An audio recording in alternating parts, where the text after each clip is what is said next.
உதிரத்தாலும் பல உயிர் தியாகத்தினாலும் கிடைத்ததுதான் நமது சுதந்திரம்.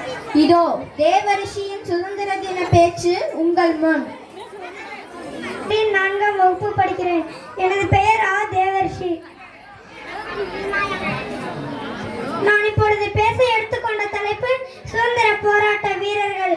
ஆகஸ்ட் 15 நமக்காக, நாட்டிற்காக தங்கள் இன்னுயிரை தியாகம் செய்து சுதந்திரத்தை பெற்று தந்த ஒரு புனித திருநாள். ஜாதி மத வேதங்களை கடந்து ஒவ்வொரு இந்திய குடிமகனும் சுதந்திர காற்றை கர்வத்தோடு சுவாசிக்க துவங்கிய நாள். நாம் மகிழ்ச்சியாக இருக்கும் அதே வேளையில் 1947 ஆகஸ்ட் 15ஆம் தேதிக்கு முன்பு நம் முன்னோர்கள் நம் நலனுக்காக எத்தகைய துன்பங்களை அனுபவித்தனர். சிறைச்சாலையிலும் போராட்ட களங்களிலும் அவர்கள் பட்ட கஷ்டங்கள் என்ன என்பது எண்ணி அவர்களுக்காக நன்றி கூறும் நன்னாள். நம் தேசிய கொடியை கம்பத்தில் உயிர பறக்க விடுவதோடு நம் கடமை முடிந்து விடுவதில்லை. நம் எண்ணங்களும் சிந்தனைகளும் தேசிய கொடி போல எப்போதும் உயர்ந்து நிற்க வேண்டும் என்று உறுதி எடுத்துக் கொள்ளும் நன்னாள். கத்தியின்றி ரத்தமின்றி யுத்தம் ஒன்று வருகிறது என்றார் கவிஞர் ராமலிங்கனார். அந்த யுத்தத்தில் ஒரு பக்கத்தினர் மட்டுமே கத்தியின்றி இறந்தனர்.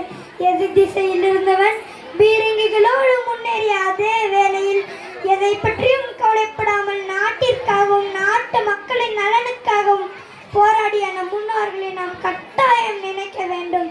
7 வயதிலேயே எழுத்தாணியை பிடித்து கவி எழுத துவங்கிய எட்டயபுரத்தான் தன் வாழ்நாளில் பெரும் பங்கை சுதந்திர போராட்டத்திற்காகவே தியாகம் செய்தான். அவனுக்கென்ன தலையெழுத்தா? நம் தலையெழுத்தை மாற்றவே அவனென்று வதைப்பட்டான் என்பதை நாம் உணர வேண்டும்.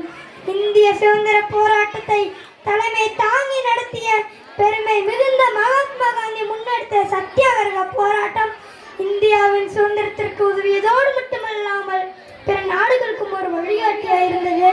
காந்தியடிகள் சுதந்திரத்திற்காக மட்டுமல்லாமல் மது ஒழிப்பு, தீண்டாமை, சமூக நீதி என பல சீர்திருத்தங்களை முன்னெடுத்துள்ளார்.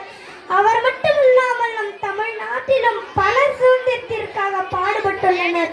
வணிக மூலம் நாட்டிற்குள் வந்தது, நம்மை அடிமைப்படுத்தினார்.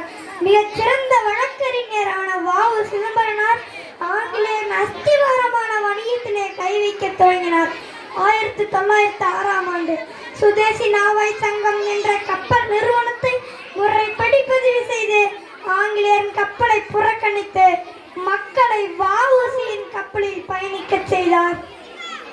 இதற்கான சிறை தண்டனையும் பல ஆண்டுகள் அனுபவித்து செக்கிழுத்தார். இவரை போன்ற பலரின் தியாகத்தாலும் இன்னும் இந்த நாட்டு பற்றினாலும் இந்த சுதந்திர காற்றை நாம் சுவாசித்துக் கொண்டிருக்கிறோம். இந்த வேளையிலும் அந்நிய பொருட்களை வாங்கி மீண்டும் அடிமையாகி விடாமல் நம்ம சுதேசி பொருட்களான உள்ளூர் பொருட்களை மட்டும் வாங்குவோம் என்று உறுதியளித்து விட